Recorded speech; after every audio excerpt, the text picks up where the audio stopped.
Hello बच्चों, good morning, very good morning. एकदम मस्त સરળ આવર્ત ગતિ કરતા પદાર્થની સાથે સાથે આપણે પણ ગતિ કરી રહ્યા છીએ, આપણે પણ શીખી રહ્યા છીએ અને એવા ઘણા બધા કોન્સેપ્ટ આપણે યાદ રાખવાના પ્રયત્ન કર્યા છે, આપણે શીખી રહ્યા છીએ। જેમાં કે જે પદાર્થ સરળ આવર્ત ગતિ કરે છે એના મધ્યમાન સ્થાને આપણે મધ્યમાન સ્થાનને શૂન્ય લઈએ છીએ તો એ મધ્યમાન સ્થાનને એ પદાર્થનો વેગ મહત્તમ અને બંને અંત્ય બિંદુઓ છેડાના બિંદુઓએ એનો વેગ શૂન્ય હોય છે। પ્રવેગ મધ્યમાન સ્થાન આગળ શૂન્ય હોય છે અને બંને છેડાઓએ મહત્તમ હોય છે, પોઝિટિવ નેગેટિવ। આવું આપણે શીખીએ। આ જબરજસ્ત કોન્સેપ્ટ બચ્ચો આપણે યાદ રાખવાનો છે, કોઈ પણ દાખલો ગણતી વખતે આને આપણે યાદ રાખવાનો છે। બીજું કે આવર્તકાળ વિશે આપણે જોયું। આવર્તકાળ કોને કહેવાય એ આપણે જોયું। કોઈ પણ પદાર્થ આવર્તકાળ જે છે એટલે કે ત્યાંથી એની ગતિની શરૂઆત કરશે એ આપણે જોયું। આજે જોઈએ જે બળ લાગે છે, આપણે જે સૂત્ર ઓમેગાનું છે એ ઓમેગાનું એક સૂત્ર આપણે નાનું સરખું તારવવું છે અને થોડા દાખલા ગણવા છે।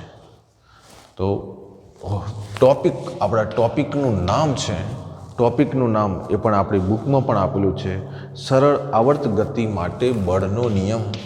સરળ આવર્ત ગતિ માટે બળનો નિયમ। તમને ખ્યાલ છે કે આ આપણે x બરાબર 0 લઈએ, અહીંયા x બરાબર પ્લસ એ લઈએ, અહીંયા x બરાબર માઇનસ એ લઈએ। હવે આ લોકો જો એનો મતલબ કે આ બ્લોક આવી રીતે સરળ આવર્ત ગતિ કરે છે, આની જરૂર છે, આની બહુ જરૂર છે, એટલા માટે હું આ વારંવાર દોરું છું। અહીંયાથી આટલા ભાગમાં જે સ્થાનાંતર આવશે, સ્થાનાંતરની વાત કરું છું, એ ધન થશે। અહીંયાથી આટલા ભાગમાં સ્થાનાંતર ઋણ થશે, ચાહે પદાર્થ આમ જાય કે આમ આવે। બચ્ચો આ કોન્સેપ્ટ યાદ રાખવાનો છે, આ સમજવાનો છે, ઓકે। સાથે સાથે પ્રવેગની દિશા, વેગની દિશા તો તમે જુઓ, અહીંયાથી બ્લોક અહીંયા જશે તો વેગની દિશા એ દિશા, જે બાજુ બ્લોક જશે એ બાજુ વેગની દિશા થશે। પણ પ્રવેગની દિશા હંમેશા નિયત બિંદુ તરફ હોય। પદાર્થ આમ જાય તો પ્રવેગની દિશા આમ, પદાર્થ આમ જાય તો પ્રવેગની દિશા આમ, પદાર્થ આમ આવે તો પ્રવેગની દિશા આમ, પદાર્થ આમ જાય તો પ્રવેગની દિશા એમ। એનો મતલબ કે પ્રવેગની દિશા હંમેશા નિયત બિંદુ તરફ, મધ્યમાન સ્થાન તરફ બચ્ચો પ્રવેગની દિશા કોન્સેપ્ટ છે, ઓકે। અને એના ઉપરથી આપણે એક સરસ મજાનું સમીકરણ આપણે તારવીએ, જે સમીકરણ બહુ અગત્યનું છે, જે ઓમેગાને રિપ્રેઝન્ટ કરે છે, તારવવાનો પ્રયત્ન કરીએ। સરળ આવર્ત ગતિમાં જે સ્પ્રિંગ બળ લગાવે છે, અહીંયા x બરાબર 0 પ્લસ a માઇનસ a, તો આમ જશો x ધન છે તો f ની દિશા આવી રીતે થશે, x આમ જશે તો f ની દિશા આમ જશે। મતલબ f અને x એ બંને એકબીજાના કેવા છે? વિરોધ છે। અને બળ પણ હંમેશા કેન્દ્ર તરફ લાગે છે, તો એ કયું બળ બચ્ચો? તો કે સ્પ્રિંગ બળ। સ્પ્રિંગ બળ સાંભળજો, સ્પ્રિંગ બળ, આપણે સ્પ્રિંગ બળને અહીંયા fs નથી લખતા, ફક્ત f લખીએ છીએ। અરે યાર, તમે બ્લોકને આ રીતે અહીંયા ખેંચો છો તો તમે આ તમારું બળ લગાવ્યું એ નથી લેવાનું। સ્પ્રિંગ ક્યાં લગાવે છે? મધ્યમાન સ્થાન તરફ। બ્લોક અહીંયા જાય તો સ્પ્રિંગ આ બાજુ ધક્કો મારે છે, તો સ્પ્રિંગનું બળ આ બાજુ, એટલે પ્રવેગ અને બળની દિશા એ મધ્યમાન સ્થાન આગળ હોય, મધ્યમાન સ્થાન આગળ। સૂત્ર વાપરીએ કે સરળ આવર્ત ગતિ કરતા સરળ આવર્ત ગતિ કરતા પદાર્થ માટે સ્પ્રિંગ, જેને બાય ડિફોલ્ટ બળ કહીએ છીએ, એ એફ બરાબર શું થઈ જશે? -kx. પાકું? સમીકરણ 1. હવે આ પદાર્થનું દળ એમ છે અને પ્રવેગ એ છે, તો એફ બરાબર ma થાય છે. આ વસ્તુ તો છે જ, આ તો છે જ. યસ. ચલો, માટે એ બરાબર શું લખી શકાય? એફ અપોન એમ. આવું લખાય. એફ બરાબર ma, તો એ બરાબર આપણને મળશે એફ અપોન એમ. એક મિનિટ, સમીકરણ 1 માંથી એફની કિંમત મૂકીએ.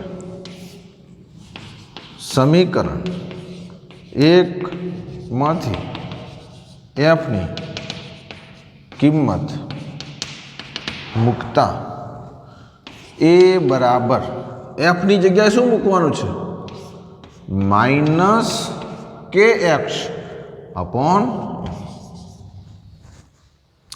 તો હવે આ તો પ્રવેગ, કે અચળાંક, સ્પ્રિંગ અચળાંક, એક્સ સ્થાનાંતર સતત બદલાય છે 0 થી a સુધી, એમ એ બ્લોકનું દળ.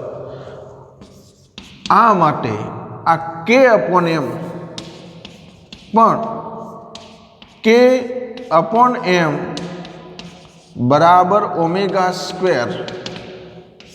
લેતા એ બરાબર આ માઇનસ, આ અચળાંક છે, આ ધન અચળાંક છે, આ ધન અચળાંક છે, તેથી આ ધન અચળાંક થશે.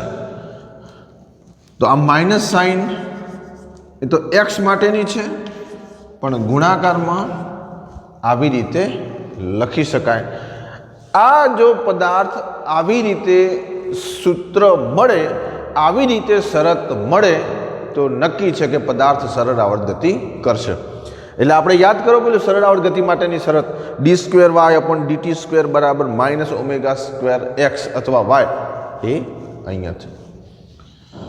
આ સૂત્ર મળ્યું બચ્ચો, જ્યાં ω²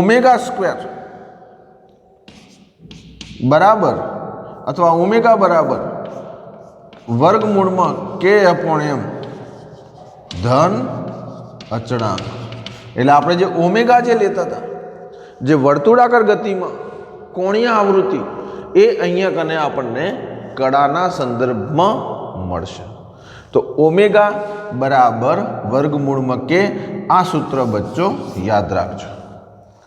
ઓમેગા બરાબર કેમ યાદ રાખવું હોય તો ઓમેગા કેમ છો, ઓમેગા કેમ છો, કેમ કેમ ઓમેગા કેમ વર્ગમૂળમાં. આ સમીકરણ આપણે યાદ રાખવાનું છે. તો ઓમેગા બરાબર અહીંયા આપણને મળશે કેમ. ઓમેગા બરાબર કેમ મળ્યું આપણને? વર્ગમૂળમાં કેમ મળ્યું, બરાબર છે. વેઇટ. તો ઓમેગા બરાબર વર્ગમૂળમાં k અપોન એમ. આ લખી દેજો 1 2 3 4 5. જો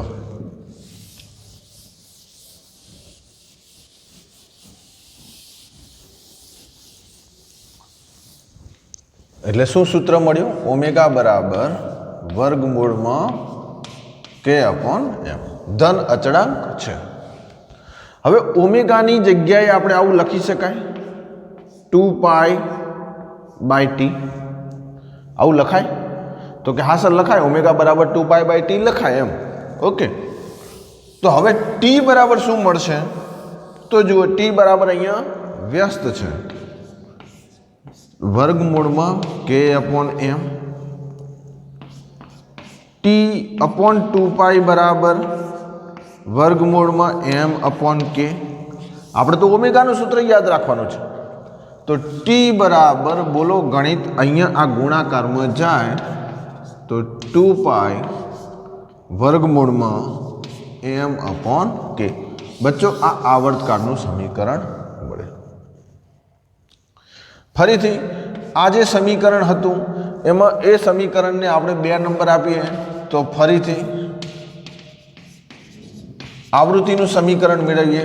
સમીકરણ 2 પરથી જે પેલું આમાં f બરાબર -kx હતું એને 1 નંબર આપીએ તો બરાબર છે। તો સમીકરણ 2 પર ફરીથી બોલો ઓમેગાને 2πν કહેવાય।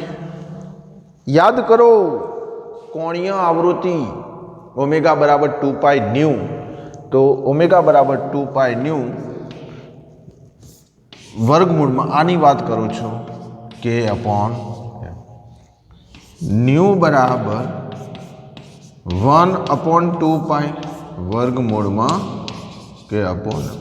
એટલે આપણે 3 સૂત્રો મેળવ્યા અહીંયા। સૌથી અગત્યનું છે આ, ખૂબ અગત્યનું, અને આ યાદ રાખવાનું ઓમેગા કેમ છો। આપણે ઓમેગાની ખબર કાઢવા જવાનું છે અને પૂછીએ છીએ ને કે કેમ છો, એમ અહીંયા આપણે ઓમેગાને પૂછવાનું છે કે ઓમેગા તમે કેમ છો। આ તો મળી જશે। આને તારવતા સેકન્ડ પણ એક પૂરી 60 સેકન્ડ પણ નહીં થાય। યાદ શું રાખવાનું છે? ઓમેગા કેમ છો। પાક્કું? આ જે છે એ બળ વિશે આપણે બળ ઉપરથી ઓમેગા લીધું। બળની દિશા લખો, નીચે લખો। બળ અને પ્રવેગની દિશા હંમેશા નિયત બિંદુ એટલે કે મધ્યમાન સ્થાન તરફ હોય છે। બળ અને પ્રવેગની દિશા હંમેશા નિયત બિંદુ એટલે કે મધ્યમાન સ્થાન તરફ હોય છે। આ મધ્યમાન સ્થાન હોય તો બ્લોક આમ ગતિ કરે કે બ્લોક આમ ગતિ કરે, એફ અને પ્રવેગની દિશા હંમેશા મધ્યમાન સ્થાન તરફ હોય। બચ્ચો આ કોન્સેપ્ટ છે, ઓકે? એટલે ક્યાંય તમે દાખલો ગણતા ભટકી જાઓ નહીં। તો આ આપણે વાત કરી। હવે આપણે જોવું છે ઉદાહરણ નંબર 14.5। તો તમે બુક કાઢો, પેજ નંબર 344, ત્યાં સુધી વિડીયો પૌઝ કરો। ઉદાહરણ 14.5 એટલે કે 5મું ઉદાહરણ। આગળના ઉદાહરણ આપણે ગણ્યા છે। એક પદાર્થ પછી સમીકરણ આપેલું છે, એ સમીકરણ SI એકમમાં એટલે મીટરમાં છે અનુસાર સરળ આવર્ત ગતિ કરે છે। પાક્કું? ઓકે।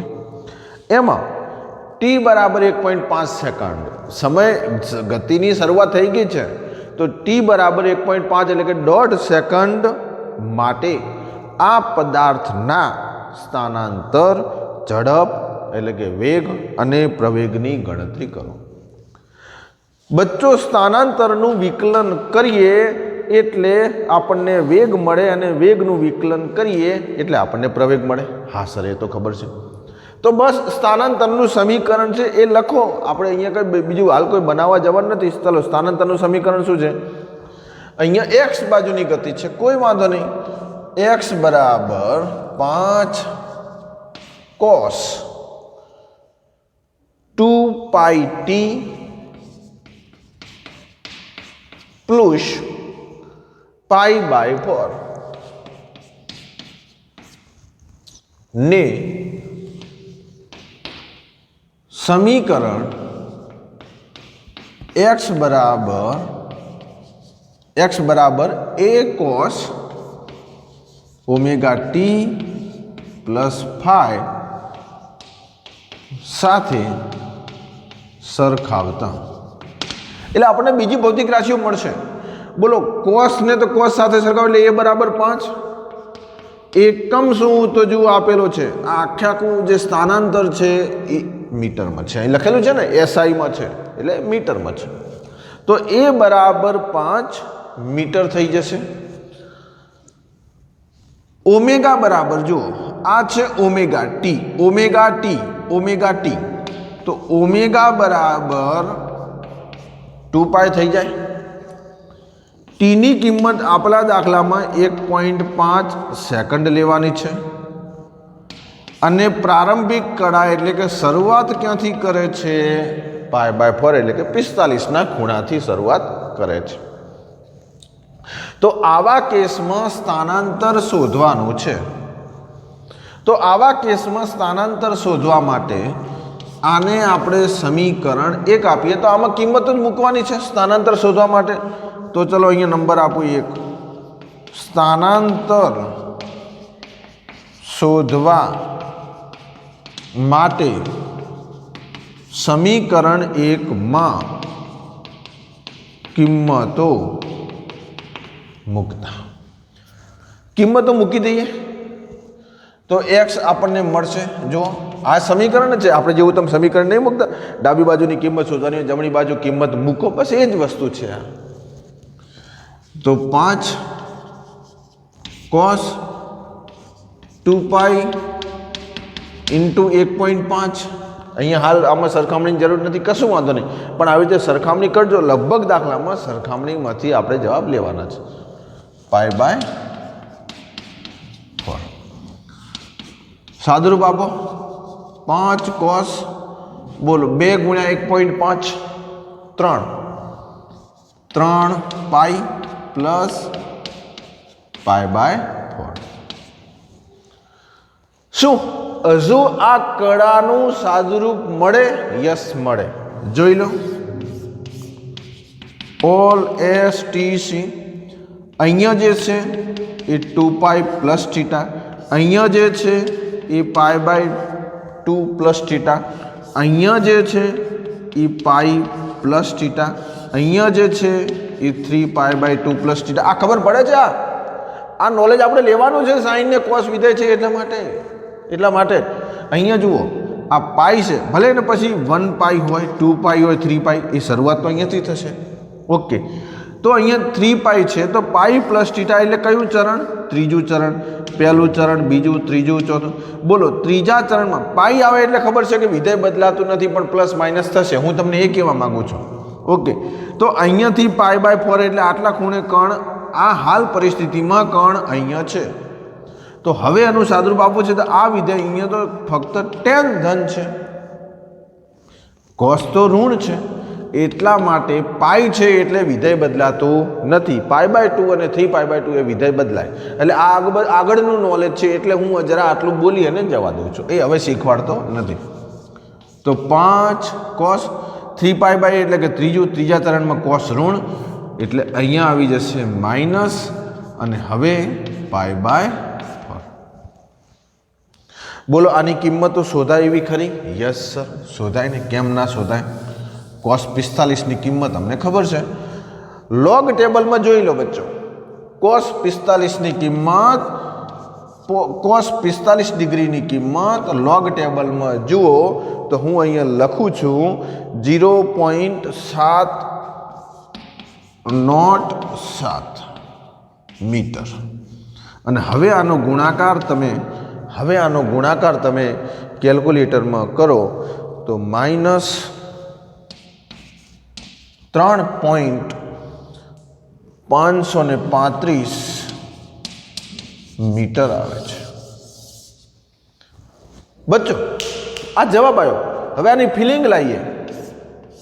બોલો, અહીંયા સ્થાનાંતર વિરુદ્ધ છે તો અહીંયા શું થઈ જશે? પ્લસ એ. અહીંયા શું થઈ જશે? માઇનસ એ. પ્લસ એ એટલે કે કંપ વિસ્તાર કેટલો? 5 મીટર. એનો મતલબ કે આ રીતે 5 આવી રીતે ગતિ કરે, 5ની ઉપર તો જવાનું નથી, 5ની ઉપર તો જવાનું નથી. પણ ક્યારે આ સમયે 5 આવશે? તો વચ્ચેનો કોઈ સમય કયો હોય? 1.5 સેકન્ડ. 1.5 સેકન્ડે કણ અહીંયા છે, તો એ માપ કયું થયું? 3 મીટર. પણ માઇનસ છે એટલે અહીંયા આવશે. એટલે ખરેખર આનો જો આલેખ દોરો, આનો તમે આવર્તકાળ પણ શોધી શકો.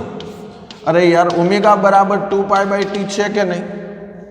ચલો, ટી બરાબર શું થઈ જશે? 2π/ω. ઓમેગાની જગ્યાએ શું? ઓમેગા બરાબર શું થઈ જશે? 2π. તો ટી બરાબર 2π/2π, એટલે 1 થઈ ગયો 1 સેકન્ડ. 1 સેકન્ડ થઈ ગયો. તો હવે અહીંયા કને આ આખું જે દોલન પૂરું કરવા માટેનો જે સમય છે એ કેટલો છે? 1 સેકન્ડ. પણ આપણે અહીંયા કેટલું લેવાનું છે? 1.5 સેકન્ડ. ક્યાં લખેલું છે? જો 1.5 સેકન્ડ. તો 1.5 સેકન્ડ એટલે 1 સેકન્ડ પછી એની રિપીટ કરશે, પુનરાવર્તન કરશે. તો આ આકૃતિ જે આ આપણો આલેખ છે એ આલેખ આવી રીતે થઈ અને ફરીથી અહીંયાથી એનું પુનરાવર્તન કરશે. જુઓ, એક દોલન માટે લાગતો સમય કેપિટલ T બરાબર 1 સેકન્ડ આપણા આ દાખલામાં. ફરીથી અહીંયા બીજું દોલન શરૂ થયું, આ જ ગતિનું પુનરાવર્તન કર્યું તો ફરીથી T બરાબર 1 સેકન્ડ. આ નેગેટિવ દિશામાં જાય છે એ પેલી એની જે આપણી ઝડપ છે એ કડા ઉપરથી આવી શકે, એમાં હાલ આપણે નહીં જઈએ. તો હવે અહીંયાથી આ 1 સેકન્ડ તો પૂરું થઈ ગયું.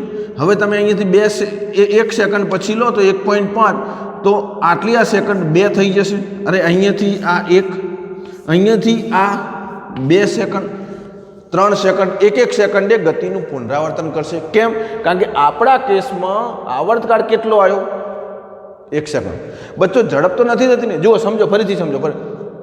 મેં આવર્તકાળ શોધ્યો. આવર્તકાળ શોધવાનું સૂત્ર T બરાબર 2π અપોન ઓમેગા. ઓમેગા દાખલામાં આપેલું છે કેટલું? 2π. એટલે મેં ઓમેગાની જગ્યાએ 2π મૂકી તો ઉપર 2π એટલે ઉડી જાય, એટલે કેટલો? 1 સેકન્ડ. શું આવ્યું? આવર્તકાળ. એનો મતલબ કે એક દોલન પૂરું થતાં લાગતો સમય કેટલો? 1 સેકન્ડ. તો બીજું 2 સેકન્ડ પણ ગતિનું પુનરાવર્તન કરશે. મેં બીજું કેમ લીધું? કારણ કે અહીંયા સમય આપેલો કેટલો? 1.5. એટલે 1 સેકન્ડ ઓલરેડી એક દોલન પૂરું થઈ ગયું છે. બીજું 0.5 સેકન્ડ એટલે એ અહીંયા ક્યાંક હશે. 0.5 એક પૂરું નથી કરવાનું, અહીંયાથી 1 સેકન્ડ એટલે અહીંયા ક્યાંક હશે. એટલે આ તો મૂલ્ય અરે યાર માઇનસ છે, ઉપર મૂલ્ય પ્લસ છે, તો માઇનસ એ એટલે સૌથી વધારે કેટલું? 5. તો 5 મીટર ઉપર તો જવાબ મળવાનો નથી, કારણ કે અહીંયાથી તો તરંગ જવાનું નથી. તો અહીંયા ક્યાંક મળે છે જેનું મૂલ્ય -3.53, એટલે કે અહીંયા ક્યાંક આવે છે. એટલે કણ અહીંયા હશે. એટલે કણ તમે ગમે તે સમયે શોધી શકો. તમે અહીંયા T બરાબર 2 મૂકો તો આ સ્થાનાંતર તમે જોજો 0 આવશે. T બરાબર 2 સેકન્ડ તમે અહીંયા મૂકો તો અહીંયાથી આ 1 સેકન્ડ પૂરું, અહીંયાથી આટલે તમે ટ્રાય કરી જુઓ. T બરાબર 2 સેકન્ડે 0 આવશે, કારણ કે કણ અથવા 0 નહીં આવે તો ક્યાંક મહત્તમ આવશે. ગતિની શરૂઆત ક્યાંથી કરે છે એ નક્કી કરવું પડશે. તો T બરાબર અહીંયા 2 મૂકશો તો કાં તો 0 આવશે, કાં તો કોઈ મહત્તમ આવશે, +5 આવશે અથવા -5 આવશે. તો આ ત્રણેયમાંથી એક જવાબ આવશે. 1 સેકન્ડ મૂકો તો પણ, 2 સેકન્ડ મૂકો અહીંયા તો પણ, 3 સેકન્ડ મૂકો તો પણ, કારણ કે એનો આવર્તકાળ 1 સેકન્ડ છે. એટલા માટે જ્યાંથી શરૂઆત કરી છે ત્યાંથી આવશે. તો આ જે પહેલો આપણો ભાગ છે સ્થાનાંતર, એ જોઈ લો. મેં તમને ફિલિંગ પણ આપી છે, એકમ ખાસ લખવાનું છે. ઓકે, ચલો આ લખી નાખો. 1 લખી નાખો. હવે વાત કરું છું વેગની વાત કરું. ચલો, વેગ માટે કશું નહીં, આનું વિકલન કરો યાર. પૂછી નાખું છું. 1 2 3 4 5.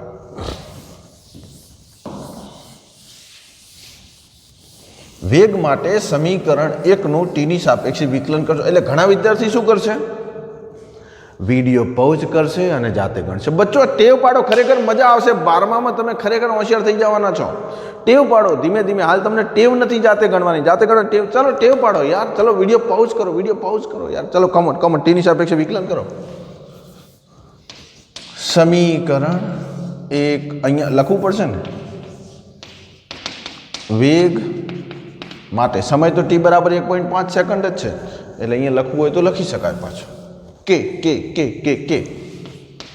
T બરાબર 1.5 સેકન્ડ સમયે વેગ શોધવા માટે સમીકરણ 1નું Tની સાપેક્ષે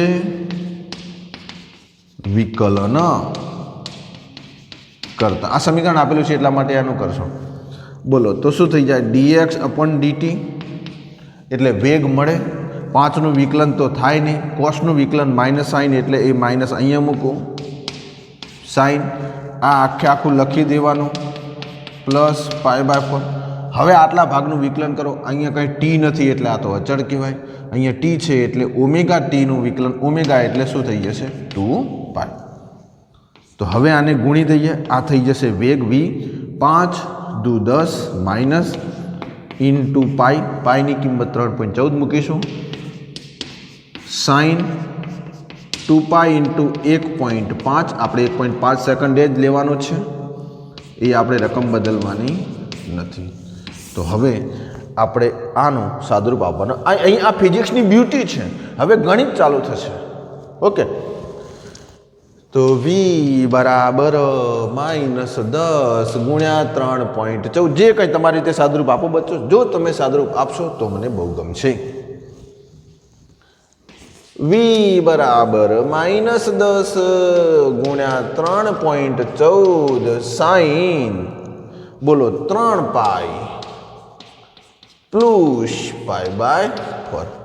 ફરી પાછું all STC pi plus theta ત્રીજા ચરણમાં tan જ એકલું ધન, સાઈન ઋણ, એટલે અહીંયા વિધેય નહીં બદલાય પણ નિશાની બદલાશે.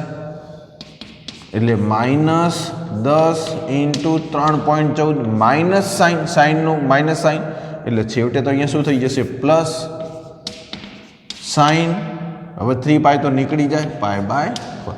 બચ્ચો આ સમજો, આ મેં તમને મેથેમેટિક ટૂલ્સમાં સમજાવેલું છે, એટલે એનું નોલેજ યાદ કરશો. તો હવે તમે એમ કહો સર આ નહીં ફાવતું, તો સરળાવડ ગતિ હાર્ડ નથી, ફિઝિક્સ હાર્ડ નથી, તમને ગણિતમાં તકલીફ પડે છે, પડે સમજો.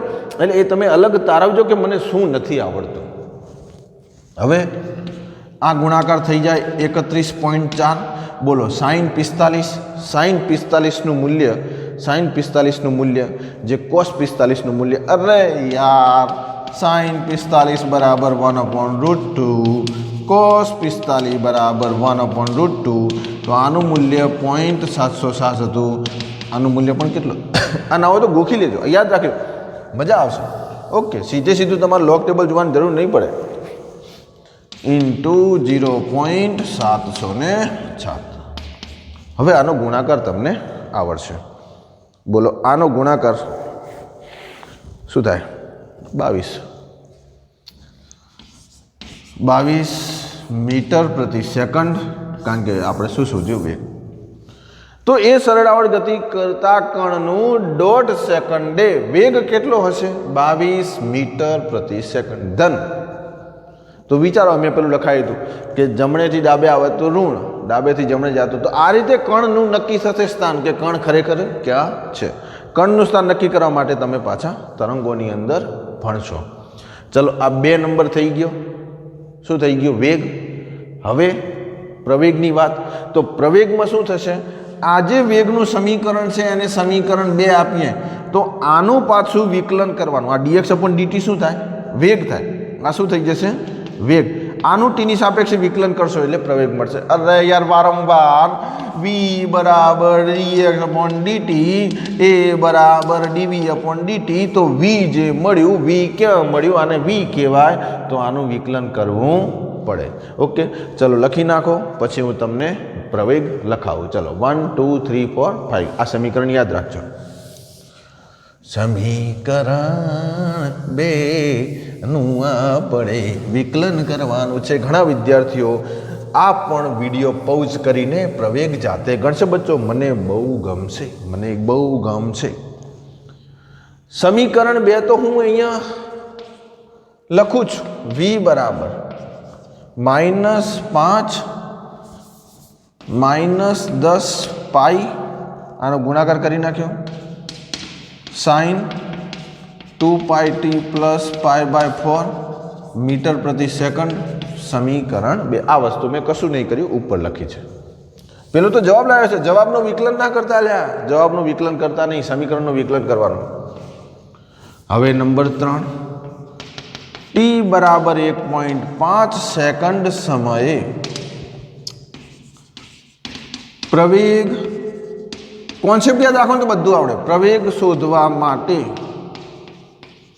સમીકરણ 2 નું ટીની સાપેક્ષે વિકલન કરતા, એટલે dv/dt.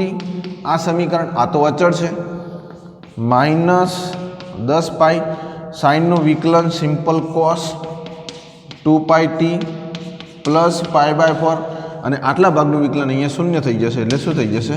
2 પાઈ. ટીનું વિકલન તો dt/dt. ઓકે, તો એ બરાબર લખી શકાય. અરે યાર ડીવી અપન ડીટી ને એ કહેવાય. -10 અહીંયા 2 એટલે -20π². -20π² એટલે પેલું યાદ રાખી શકો. પેલું યાદ રાખી શકો તમે. કયું? ω² એ વાળું. એ પણ તમે આમાં વિકલન કરો તો પણ ચાલે. પેલું પણ વિકલન કરશે એમાં બહુ મજા આવશે. તો 10 દુ 20 π એટલે સ્ક્વેર. માઇનસ તો માઇનસ રહેશે જ. કોસ 2π કેટલી સેકન્ડે? 1.5 સેકન્ડે પ્લસ π/4. પ્રારંભિક કળા તો બદલાય નહીં. સદરૂપ આપો ને સદરૂપ આપો. બોલો 3π થાય. હવે મને એટલું કહો, ઓલ એસ ટી સી, અહીંયા ફક્ત ટી ધન. અરે યાર પાઈ પ્લસ થીટા, આ પાઈ પ્લસ થીટા 3 ને હાલ રહેવા દો. પાઈ પ્લસ થીટા, તો પાઈ પ્લસ થીટા એટલે કોસ ઋણ. કોસ ઋણ થઈ જશે. માટે આ ઋણ અને કોસ એ પોતે ઋણ એટલે શું થઈ જાય? ધન. 20 × 3.14 કોસ. હવે આ તો નીકળી જાય. π/4. બોલો આનો ગુણાકાર થશે 20 × 3.14 ગુણાકાર થાય. અહીંયા આનો સ્ક્વેર પણ છે એટલે તમે ગુણાકાર કરજો. એટલે અહીંયા કોસ π/4 ની કિંમત તો 0.707. તો આખો જવાબ હું લખું છું પ્લસ 140 મીટર પ્રતિ સેકન્ડ સ્ક્વેર. આ થઈ જશે સરળ આવર્ત ગતિ કરતા કણનો પદાર્થનો પ્રવેગ. હવે તમે આને બીજી રીતે પણ લખી શકો છો, સહેલી રીતે. આ જરા મેં રીત તમને ઓર્ડિનરી રીત બતાવી. ચલો બીજી રીત બંને માટે હો. વેગ v બરાબર ઓમેગા એ એટલે ωx. પણ પ્રવેગ માટેની રીતમાં મજા આવશે, કારણ કે પ્રવેગમાં a બરાબર -ω² × x. તો x એટલે સ્થાનાંતર. 1.5 સેકન્ડ માટે જ છે, સમય સરખો છે એટલા માટે. તો એક જે પેલું જે મળ્યું હતું -3 સમથિંગ a અને ઓમેગા એટલે 2π², એ રીતે કરશો તો પણ જવાબ આવી જશે. એટલે બુકમાં આવી રીતે સીધું બીજી રીતે ગણેલું છે. આ બીજી રીત છે, લખી લો, જાતે પ્રયોગ કરજો. બાકી આ રીતે તો જવાબ આવશે. એટલે બચ્ચો આ જે છે એ આપણે સરળ આવર્ત ગતિ કરતા પદાર્થ માટે 1.5 સેકન્ડે શું શોધ્યું? સ્થાનાંતર, વેગ અને પ્રવેગ. હવે જોઈએ નેક્સ્ટ ઉદાહરણ 14.6. તમે જોજો પેજ નંબર 345, 44-45 ઉપર. અંદર ચાલુ રાખજો, જાતે ગણવાનો પ્રયત્ન કરો. હું ગણાવું છું. ચલો પૂછી નાખું 1 2 3 4 5. ઉદાહરણ 14.6. આકૃતિ 14.14 એટલે તમે જોજો પ્રમાણે કે સ્પ્રિંગ અચળાંક ધરાવતી બે સમાન સ્પ્રિંગો m દ્રવ્યમાનના બ્લોક સાથે અને સ્થિર આધાર સાથે જોડેલ છે. બંને બાજુ સ્થિર આધાર છે. બતાવો કે જ્યારે આ દ્રવ્યમાન તેની સંતુલન સ્થિતિથી કોઈ પણ બાજુ સ્થાનાંતરિત કરે, ટોઈંગ અથવા ટોઈંગ કરે, વિસ્થાપિત થાય ત્યારે એક સરળ આવર્ત ગતિ કરે છે. દોલનનો આવર્તકાળ શોધો. હવે અહીંયા તમને શું લાગે છે? આકૃતિ ઉપરથી શું લાગે છે કે આ બંને બાજુ દિવાલ, અહીંયા કણ સ્પ્રિંગ ફિક્સ, વચ્ચે એક જ દળ, અહીંયા કણ સ્પ્રિંગ ફિક્સ, બંનેનું જે અચળાંક છે એ સમાન છે, દળ તો એક જ લટકાવેલું છે. તો આવી પરિસ્થિતિમાં ધારો કે આ બ્લોક અહીંયા આવે છે, તો અહીંયા આવે છે તો સ્પ્રિંગ અહીંયા શું થઈ જાય? સંકોચાઈ જાય. અને આ સ્પ્રિંગ શું થઈ જાય? વિસ્થાપિત થાય. અથવા પેલી બાજુ જાય તો આ સંકોચાય. મતલબ કોઈ એક સંકોચાય, કોઈ એક વિસ્થાપિત થાય. તો આવા કેસમાં બળ ક્યાં લાગે? તો જુઓ, અહીંયા સ્પ્રિંગ આ રીતે સંકોચાય તો બળ ક્યાં લાગશે? આમ. અહીંયા સ્પ્રિંગ ખેંચાય તો આ કઈ બાજુ લાગશે બળ? આમ. એટલે બંને બાજુ જે બળની દિશા છે એ સમાન છે. ચલો ફરીથી સમજો. ફિલિંગ લાવો. ફિલિંગ લાવો એટલે ઓટોમેટિક મજા આવશે. F બરાબર kx તો છે જ. ચલો એક બળને નામ આપીએ આપણે F1, બીજા બળને નામ આપીએ F2. બરાબર છે? સારું. આપણે બળ એટલે કે સ્પ્રિંગ બળની વાત કરવાની છે. અહીંયા આનું મધ્યમાં સ્થાન x બરાબર 0. હવે બ્લોકને ડાબી બાજુ લાવે એટલે અહીંયા મધ્યમાં સ્થાન તો અહીંયા છે જ, બરાબર. આ એની દિવાલો છે, મધ્યમાં સ્થાન અહીંયા છે, મધ્યમાં સ્થાનથી આમ લાવે એટલે હવે આ સ્પ્રિંગ કેવી થઈ? સંકોચાઈ. તો સ્પ્રિંગ પોતાનો હવે શું એનું વલણ શું રહેશે કે આ બાજુ બ્લોકને ધક્કો મારશે. કેમ? કારણ કે સ્પ્રિંગ સંકોચાઈ છે એટલે બ્લોકને આ બાજુ ધક્કો મારશે એટલે આ પહેલાંથી આને શું કહીએ? F1. આ સ્પ્રિંગ પોતે ખેંચાય એટલે આ બ્લોકને ખેંચવાનો પ્રયત્ન કરશે. આને કે ત્યાં કેમ ખેંચી? તો સ્પ્રિંગ હું ખેંચે. આ કેસે સ્પ્રિંગ કેમ દબાઈ? તો એ ધક્કો મારશે. તો F2 જે છે એ આ દિશામાં થશે. હવે અહીંયા બે બળ લાગે છે તો બે બળનો આપણે સરવાળો કરીએ. બે બળનો સરવાળો કરીએ તો ચોખ્ખું બળ શું થાય? તો ગણી લઈએ કે અહીં F1 બરાબર -kx. બીજી એક વસ્તુ, આ જેટલું સ્થાનાંતર મતલબ ખેંચાશે એટલી જ આ દબાશે એટલે બંનેનું સ્થાનાંતર સમાન છે. પાછું બંનેનું સ્પ્રિંગ અચળાંક જે છે એ સમાન છે એટલે F1 બરાબર kx થશે અને F2 બરાબર પણ kx જ થશે. અહીંયા k1 k2 kx1 x2 નહીં લખવાનું, બંને સમાન છે. ચલો, કુલ ચોખ્ખું બળ પણ કોના ઉપર? બ્લોક પર. બ્લોક પર લાગતું કુલ ચોખ્ખું બળ F બરાબર F1 પ્લસ F2 -kx એટલે બે વખત થયું એટલે -2kx. આટલું બ્લોક પર ધ લાગે. વિચારો, બ્લોક લાગે, આ બ્લોકને આ ધક્કો મારશે ને આ ખેંચે છે એટલે બે બળ લાગ્યા ને. કેટલું બળ? ડબલ બળ જેટલું લાગશે. હવે આને આપણે આવર્તકાળ લઈ લઈએ તો આવર્તકાળ આપણને ખ્યાલ છે. ચલો, આવર્તકાળ. તો આવર્તકાળ માટે પેલું સમીકરણ ઓમેગા બરાબર કેમ યાદ આવ્યું? તો એના ઉપરથી આવર્તકાળ એટલે 2π/t. તો આ વ્યસ્ત થઈ જશે. t બરાબર 2πm/k. પણ આપણા કેસમાં કેટલા k આવ્યા? 2k. માટે આવર્તકાળ શું થઈ જશે? 2k. આવર્તકાળ 2k. એના ઉપર આપણે કહી શકાય એટલે t બરાબર આ પણ જવાબ છે.